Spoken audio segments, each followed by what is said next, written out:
الحمدللہ رب العالمین والصلاة والسلام علی سید الانبیاء والمرسلین اما بعد فاعوذ باللہ من الشیطان الرجیم بسم اللہ الرحمن الرحیم۔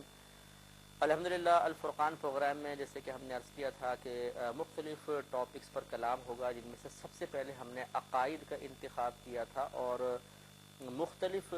عقائد پر تفصیلی کلام کی سعادت حاصل ہوئی، جن میں توحید و شرک ہے، نبی کریم صلی اللہ علیہ وسلم کا علم غیب بھی اس میں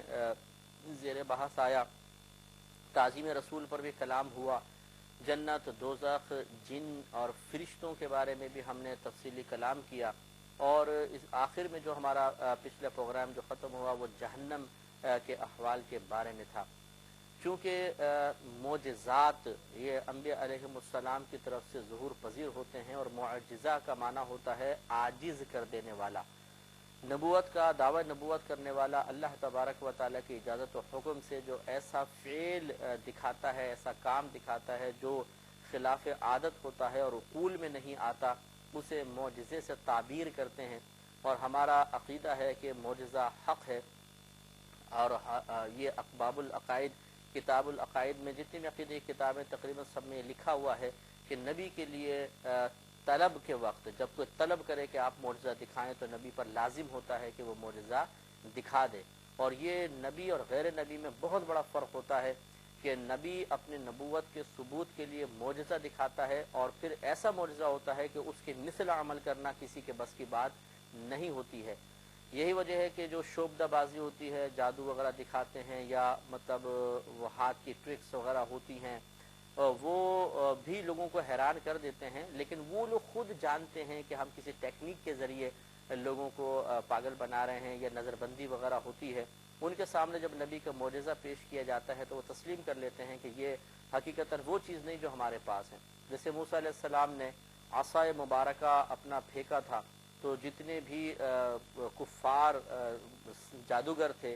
انہوں نے بھی اپنی رسیاں پھینکی، وہ سانپ بن گئی۔ حضرت موسیٰ علیہ السلام نے اپنا عصا مبارکہ پھینکا، وہ بہت بڑا اژدہا بن گیا، اس نے سب کو نگل لیا۔ تو وہ سمجھ گئے کہ یہ موسیٰ علیہ السلام نے جو اپنا عصا مبارکہ پھینکا ہے، یقیناً یہ کوئی شعبدہ بازی ہماری طرح شعبدہ بازی نہیں ہے، اور یہ کوئی اور ہی چیز ہے۔ جو جس فیلڈ کا ماہر ہوتا ہے اپنے فیلڈ کے پازیٹیو نیگیٹو پوائنٹ سب اچھی طرح سمجھتا ہے، لہٰذا وہ فوراً سجدے میں گر گئے اور موسیٰ علیہ السلام کے رب پر ایمان لے آئے، ہمارے رب کریم پر ایمان لے آئے۔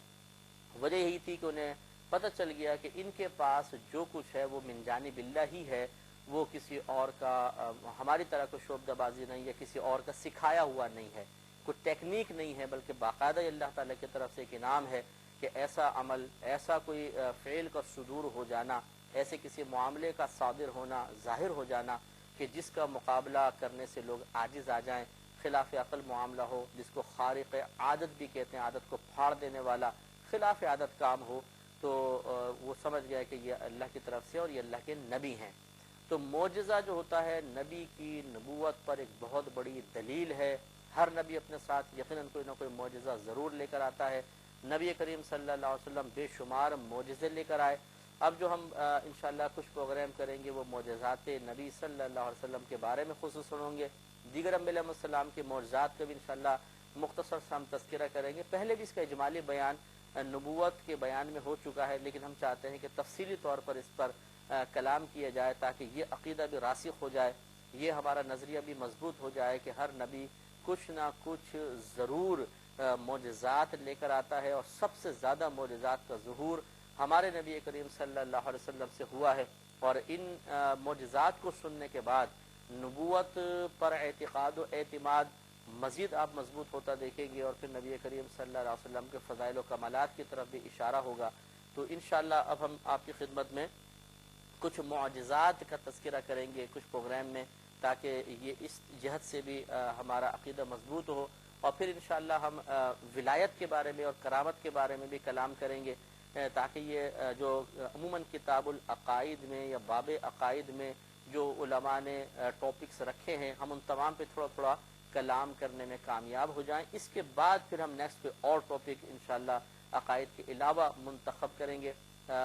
ویسے ہمارے ذہن میں کفر و اسلام کا بھی ہے کہ اسلام کے بارے میں اور کفر کے بارے میں تفصیلی کلام کیا جائے تاکہ ان کی معرفت مزید حاصل ہو جائے، اسلام کی حقانیت کے بارے میں، اسی طرح کفر کا کلمات کفر کا حکم، اور